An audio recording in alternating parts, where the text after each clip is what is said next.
বিশ্বাস করুন, কোরআন আমার সামনে, আল্লাহর কসম, কোন জীবিত পীর, কোন মৃত্যু পীর আমার ভাগ্যের ভালো বা মন্দ করার কোন অধিকার রাখে না, রাখে না, রাখে না।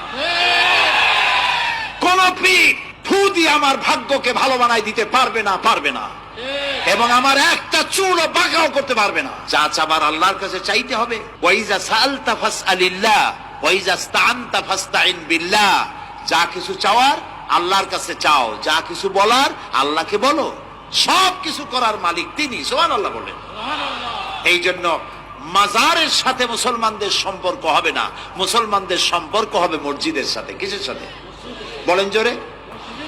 আপনি কোন অসুবিধায় পড়েছেন, মাজলুম হয়েছেন, অত্যাচারিত হয়েছেন, চাকরির সমস্যা হয়েছে, ঘরে খাবার নাই, অসুখ বিসুখ হয়েছে, নানান ধরনের সমস্যায় পড়েছেন, কোন মাজার নয়, কোন পীর নয়, মসজিদের ভিতরে চলে যান, উযু করে মসজিদে ঢুকে 2 রাকাত কাজায়ে হাজাতের নামাজ পড়েন।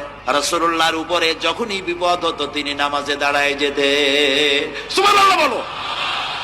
আপনি কেন যাবেন একটা কবরের কাছে? আপনার সাহায্য কামনার জন্য কোনো পীর নয়, আপনার সাহায্যের জন্য কোনো কবর নয়, সাহায্য পাওয়ার জন্য কে? আল্লাহ চান আপনার ঈমানটা খালেস হোক।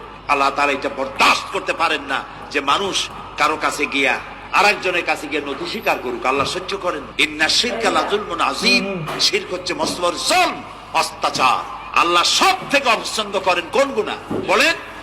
শিরক। আল্লাহ সহ্যই করেন না। কেন করেন না? একটা যুক্তিতে আসে। যারা বিবাহ করেছেন তাদের স্ত্রী যদি স্বামীর সাথে যে ধরনের হাসি খুশি প্রেমের আদান প্রদান করে, স্বামী ছাড়া যদি আরেকজন পুরুষের সাথে এরকমের ভাব বিনিময় করে, ফোনে কথা বলে, প্রেম করে, খুব সুন্দর করে ভালোবাসা দিয়ে যদি চিঠি লেখে অন্য পুরুষের কাছে, অথবা প্রেম নিবেদন করে, তাহলে স্বামীদের অবস্থা কেমন হবে বলেন? এইটার জবাব দিতে যদি দেরি হয় তো খুবই কুলক্ষণ। হ্যাঁ, ভয়ানক হবে, ভয়ানক হয়ে যাবে। নিজের চরিত্র যতই যা হোক, বউর চরিত্র ভালো চাই। আচ্ছা বলেন তো, স্ত্রী আপনার সঙ্গে যেভাবে প্রেমের হাসি হাসে, প্রেম নিবেদন করে, ওই রকম আরেকটা পুরুষের কাছে সাথে করলে আপনার সহ্য হয় না কেন? আপনি স্ত্রীর উপরে আপনার অধিকারটা কতখানি, কি জন্য?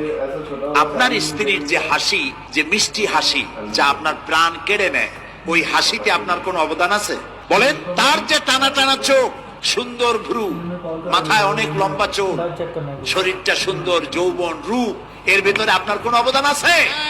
হ্যাঁ আছে, একটু তো আছেই। আপনি যে মুখ দিয়ে বউটা হাসে, সেই ঠোঁটে একটু লিপস্টিক লাগাইছেন। যে চোখের জন্য আপনি পাগল, সেই চোখে একটু কাজল লাগাইছেন। শরীরটাকে পেঁচাবার জন্য সুন্দর একটা শাড়ি কিনে দিছেন।